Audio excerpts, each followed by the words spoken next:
Nausea in pregnancy is so common it's been considered normal for thousands of years.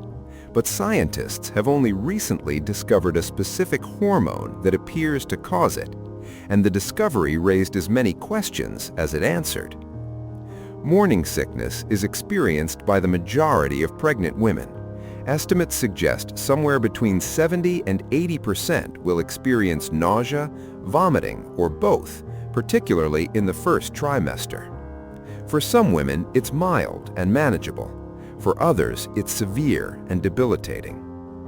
Despite how extraordinarily common it is, why pregnancy causes nausea has been surprisingly poorly understood for most of medical history. Theories ranged from psychological explanations to nutritional deficiencies to hormonal fluctuations. In recent years, researchers have made significant progress, and the story that's emerging is both scientifically fascinating and deeply relevant to maternal health. The hormone discovery. For decades, the primary suspect in morning sickness was HCG, human chorionic gonadotropin, the hormone produced by the placenta in early pregnancy and the one detected by pregnancy tests. The timing fit.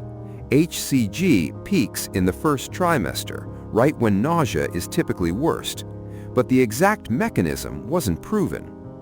Then, in research published in recent years, scientists identified another hormone as a key player, GDF-15, or growth differentiation factor 15.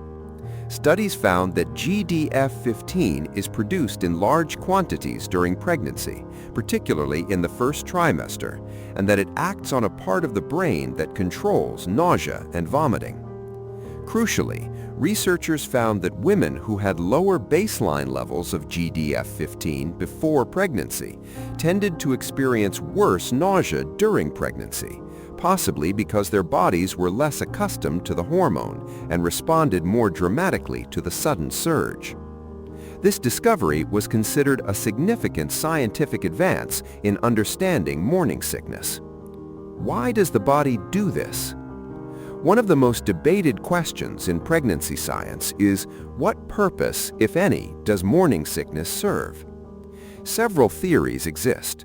One long-standing idea is that nausea serves as a protective mechanism, steering pregnant women away from foods that might contain harmful pathogens or compounds during the critical early weeks of fetal development, when the embryo is most vulnerable.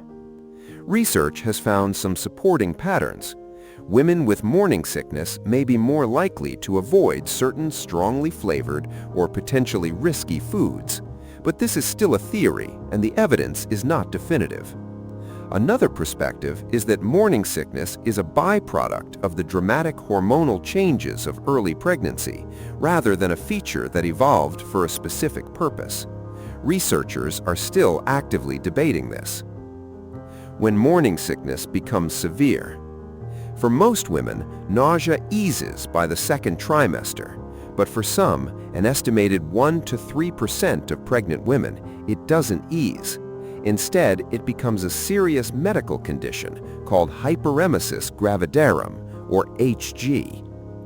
Hyperemesis gravidarum involves severe, persistent nausea and vomiting that can lead to dehydration, weight loss, and nutritional deficiencies serious enough to require medical treatment or hospitalization. It is not an extreme version of typical morning sickness. It is a distinct and debilitating condition that can last throughout an entire pregnancy. The GDF-15 research has provided some of the best biological insight yet into why some women experience HG. Researchers found that women with certain genetic variants affecting GDF-15 sensitivity appeared to have higher risk of severe nausea, a finding that could eventually lead to better treatments. If you or someone you know experiences severe nausea in pregnancy, please consult a healthcare provider. Hyperemesis gravidarum is a medical condition that deserves medical attention. What the research means going forward. The GDF-15 finding has opened genuine therapeutic possibilities. If researchers can identify women at high risk of severe morning sickness before or early in pregnancy, interventions might be possible. Some researchers have speculated that gradually exposing women to GDF15 before pregnancy to help the body adjust to the hormone could potentially reduce the severity of morning sickness. This remains hypothetical and experimental, but it illustrates how basic scientific discovery can point toward future treatments. Understanding morning sickness better also matters for another reason. For decades, the condition was sometimes dismissed or minimized. Treating it as a biological phenomenon with identifiable causes rather than a psychological complaint changes how it's approached clinically and how women experiencing it are treated. Morning sickness has been part of human pregnancy as long as recorded history. Ancient texts mention it. For millennia, it was simply accepted as part of the experience without explanation. The fact that science is now identifying the specific molecules involved and beginning to understand why some women suffer more than others is a reminder that even the most familiar experiences can hold biological secrets waiting to be discovered.